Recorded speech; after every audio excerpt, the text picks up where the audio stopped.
Okay, so a little disclaimer. I know that Jhumpa Lahiri is mainly known for her works of fiction, but in doing a lot of research on her, by watching her interviews and reading them, I think that the wisdom and experiences she has to share on her process and her life as an artist is applicable to not only any writing genre, but also just any writing form. So I hope you guys find this as useful and validating as I did. Just so to start off with a little timeline overview. Nilanjana Sudeshna Lahiri was born on July 11th, 1967 in London. 2 years later, in 1969, her family moved to Kingston, Rhode Island, which is where they actually resided for like the rest of her life, her adolescent life. When she began kindergarten in Kingston, Lahiri's teachers decided to call her by her nickname Jhumpa because it was easier to pronounce than her proper name, Nilanjana. And this was actually a very formative experience for her in terms of her art form, this like sort of grappling with identity and the other. She said, "I always felt so embarrassed by my name. You feel like you're causing someone pain just by being who you are." And this anxiety over names and identity later became the inspiration for the namesake, in which the main protagonist struggles with his own weird name and his South Asian identity after his like parents immigrate to America. And so Jhumpa Lahiri completes school in Kingston, and then she moves to New York City and gets a English literature degree from Barnard College, which is an all-women's college, and this she does in 1989. And then right after, she moves to Boston and then gets a Master's in English, a Master's in Comp Lit, a PhD in Renaissance Studies, and an MFA in Creative Writing, all from Boston University. Right after this, and I'll talk about this later, but this is a very formative experience in her life. And so instead of pursuing what she originally set out to do, which is to join academia, become a professor, she gets a fellowship. She applies and gets a fellowship from Provincetown's Fine Arts Work Center. And this is a paid fellowship / artist retreat for 7 months. And now the year is 1997 to 1998. And right after this, she really blows up. In 99, she publishes Interpreter of Melodies, which most of us know is a collection of short stories that would later go on to win the Pulitzer. In 2001, she got married to Alberto Bush, who was a journalist for the Times at the time. 2002, she was awarded a Guggenheim Fellowship, and she also had a kid at this time. In 2003, she publishes The Namesake, which I mentioned earlier. 2005, she has kid number 2. 2008, Unaccustomed Earth was published. 5 years later, in 2013, she published The Lowlands, which she had actually been working on for 16 years. And I'll talk about that later as well. 2 years later, she joins the faculty in Princeton as a professor of creative writing. And then after a couple of years of teaching, she picks up and moves to Rome to study Italian, to the dismay and shock of a lot of her colleagues, her parents, friends, publishers, editors, etc. And then in 2017, In Other Words was published, which is a novel she wrote completely in Italian and then was translated by her colleague who works at the New Yorker, I believe. So just like considering her very prolific timeline, you can see that everything sort of happened very rapidly for her, and it seems like this sort of attainment of success is kind of like what a lot of us writers aim for, or hope for ourselves in our work, like that sort of recognition. But to her, that level of early on success was actually, she identified it as a hindrance to her art form, and so she had to sort of relearn how to continue writing and enjoying writing. And so I want to sort of transition into sort of some umbrella topics that I think would be relevant to us as like aspiring young artists. So to start off with, on form and function, for those of you who have read Jhumpa's works, nonfiction and fiction alike, her works are very simple. The words, the structure, it's not embellished, it's not very flowery, and even in like the literary sphere, she is mostly claimed for the simplicity and plainness of her work. And she actually talks about this and says, I like it to be plain. It appeals to me more. There's form and there's function, and I have never been a fan of just form. And I thought this was very validating to recognize that there's an intentionality behind form and function, and while they're not mutually exclusive, as writers, you don't necessarily have to pursue both simultaneously. There's many ways to like communicate your writing and your art form. She had a really interesting anecdote to follow this up about her husband and her shopping for furniture and arguing all the time because, and she says, he always looks at chairs that are spectacular and beautiful and unusual, and I never want to get a chair if it isn't comfortable. I don't want to sit around and have my language just be beautiful. So this again speaks to the larger idea of, is your work sort of in line with Poe's idea of what art should be in terms of like a construction of an aesthetic, or would your work rather have a home in a more functional way? And I really appreciated that there's different ways to sort of do it and approach it, and one isn't necessarily better than the other. Moving on to her process. Time and solitude are the bigger themes that she feels help her be the writer that she is known to be and produce the quality of work that she can. She feels that writers need to give themselves time to write numbers of stories and just produce a lot of quantity before you get to the quality, which I think is a common piece of advice that a lot of successful authors end up reflecting on, like in retrospect. When Jhumpa first started writing what would ultimately go on to become the collection of short stories in Interpretive Melodies, her individual stories were rejected many, many times until just a few of them got published in the New Yorker. But even that was after many revisions and many rejections and a lot of back and forth. So she said when she started writing, when she started like really writing, which was around the time that she was pursuing her MFA, she bought a book on where to send stories. And she says, I would send them out, they all came back, then I would write something else. This went on for years. Sometimes I got a nice note, and that gives you a little bit of inspiration for the next time you sit down to write. It's a combination of being attuned to that whole world out there, the editor, the publisher, blah, blah, blah, but also knowing that really is not the goal. If it happens, it happens. If it doesn't happen for a long time, that's okay too. And this really spoke to also what a lot of the writers at the festival this past week were talking about, how, no one's really waiting for our work. No one, and we talk about this with Megan all the time, no one needs another writer, and so that's not supposed to be something that's discouraging, but liberating, in that you, or we as writers, have like the agency to create a space for us in this like larger creative sphere.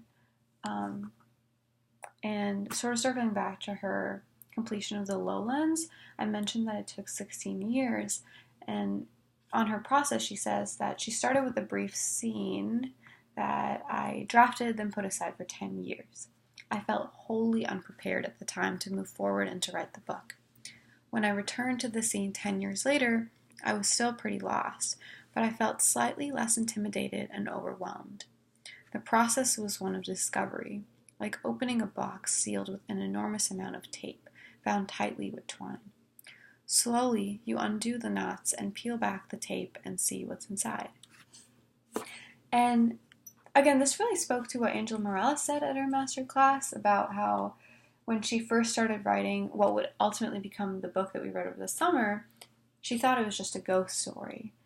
And if you guys remember, she said something along the lines of this essay was like this heaving, living thing, and I had to put it aside because I just wasn't ready to breathe life into it. And I think this is so key, at least for me, in realizing that, like, you have to respect your process. And if you're a slow writer, trying to push yourself to be a very prolific writer or a very rapid writer, perhaps will produce quantity, but it will not produce like the satisfying quality that would make you happy as a writer. And again, she talks a lot about this, and I'll continue and sort of expand on this later, but she really, really hounds down on the importance of writing for yourself and never for anyone else, whether it's the reader or like the publisher, the editor, like she said. And this actually moves on to the next sort of theme in her process, is this concept of solitude. And like I said, she feels that writing must be done to satisfy the writer and the writer only. And that the moment you start considering others' expectations or judgments for your work, you're basically doomed as an artist. On like the note of, or when she published her book, she said, this sense of expectation is a heavy burden and takes away my appetite for writing. I would rather find another job, because to me, writing means freedom. And therefore, when I find myself in a cage, in a trap, or in front of someone who tells me, no, you have to write like this, in this language, about these subjects and conditions, I get a very unpleasant feeling. Of course, one always has to expect to be judged, but some judgments can be damaging. And I think, was it Silvana, or I think someone mentioned in the beginning of spring quarter and asked Megan to sort of to protect our classroom space as this bubble from like the larger Northwestern community. And I think that rings so true to this overall idea of solitude and sort of fighting to protect your creative integrity and like your creative space and your process and your thoughts and aspirations. And I think it's easy to lose sight of that, especially when you're in a school like Northwestern or just in any professional setting. And so to hear very successful people say this over and over again, that like you need to trust your intuition, again, it's very liberating and also very validating.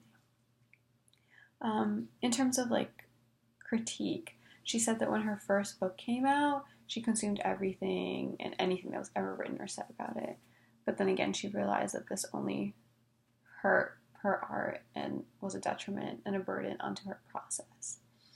She said, "It's easy for me to think, why am I doing this? There are so many great writers and great books. What's the point?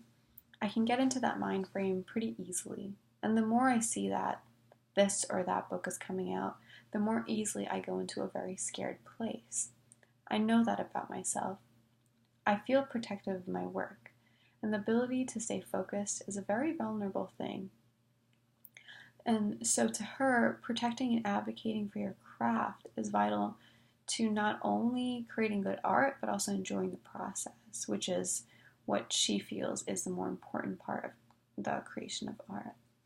And also, a quick side note, this sort of anxiety of, why am I doing this? There are so many great writers and great books out there. She said she felt this after she'd already placed a stake for her name, after the publication of like Interpreter Maladies and The Namesake. So I think that was fascinating to see that even once you achieve like that sort of unreachable or unattainable amount of success, those anxieties of like, what am I doing? Like, why me? Don't go away. And so like, if success ultimately is not what brings you satisfaction, it should be the process of creating the art that should be the source. So, I also wanted to hone down on another topic of vulnerability. She thinks that one of the worst things a writer can do is believe that there is a path they must follow, certain rules they must obey, or that they have to write for others. And again, this is sort of really circling around everything I've been talking about in terms of her process. But I think for me, this has been something that's been the most important to internalize and keep sort of beating myself over with, is that writing is not made for the reader or for like the eyes of an editor or professor or for your friend. It's really something that you need to recognize worth in. And she says that writing must be a selfish act. A book might reach out to someone else at some point after years, or maybe never at all, but it is not up to me to write with this in mind. Writing is, above all, an internal dialogue. An artist has to experience this condition of vulnerability. At some point, I became a successful writer, and I'm grateful. But when I write, or when I try to write, I always feel uncomfortable. You need to dig where you don't feel comfortable. And this is why she finds writing in Italian so liberating, is because she doesn't have that toolbox of the English language to sort of rely on, and she can work and write in her own way without any pressure or expectation from the external world. And she had another story about how, I mentioned this when she moved to Rome and started writing in Italian and was telling people that I'm going to write and, I'll write a book in Italian. Some of her publishers and editors were like, Jhumpa, like, your readers don't need a book written by you in Italian. And she sort of like paused and said, like, that's not the point. This is what I want to do.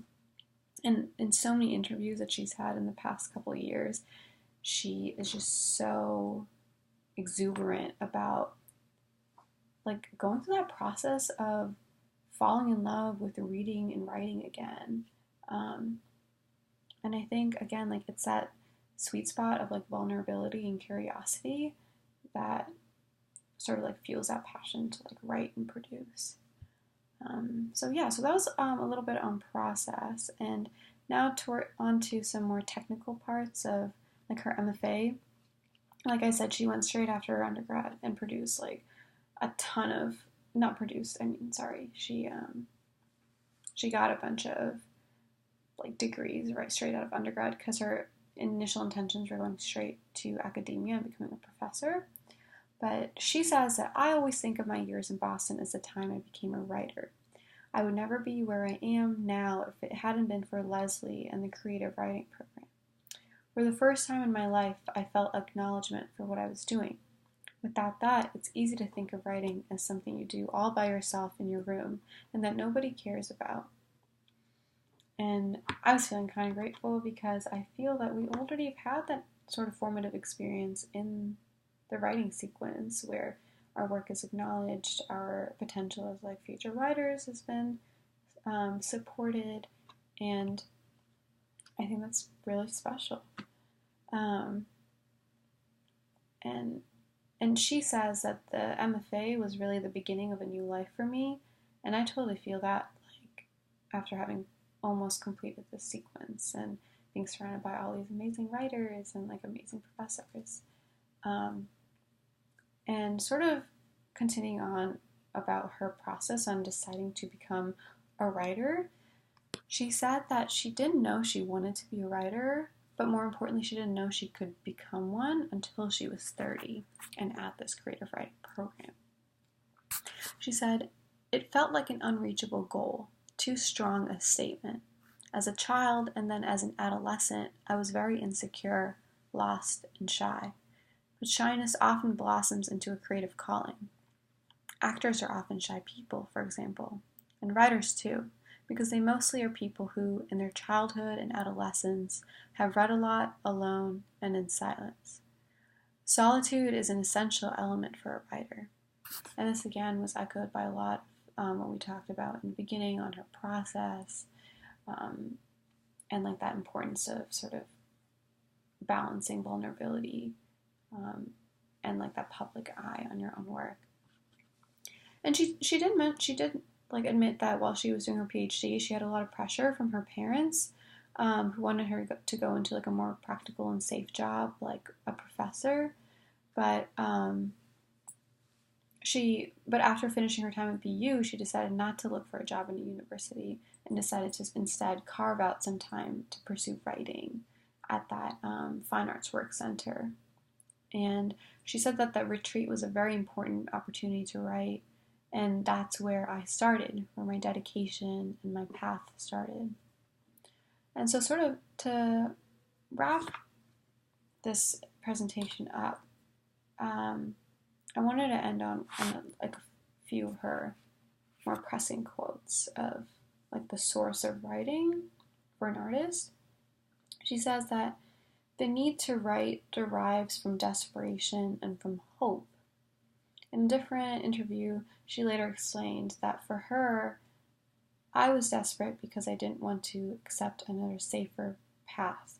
I chose a riskier one, but the one that in the end is good for me and makes me happy, makes me a fully self-realized person and woman. And I'm not talking about success. I mean, doing what I love and making a living out of it. This was my hope. And I think, again, that's something that any of us can take into any profession that we pursue or any career. Because if you're uber successful, but it's not making you satisfied, and this is such a trope, right? But I think it's so important to hear and internalize over and over again. If you're not actually satisfied with something that you're doing, it's not worth it. And that relates to your work as well. Like for me, if I'm not satisfied with an essay I'm producing, it's just not worth pursuing after a certain point. But anyways, I am 5 minutes over time, but I do hope that parts of this were as inspirational as they were for me, for you. And yeah, I would definitely check out the readings I'm going to post under this Facebook post because she's a great writer and she's an inspiration for, I don't know, writers of all genres and backgrounds. So yeah, thanks for watching this. Maybe you can hopefully you could have watched it in double speed or something, but have a great weekend, and I'll see you in class on Monday. Bye.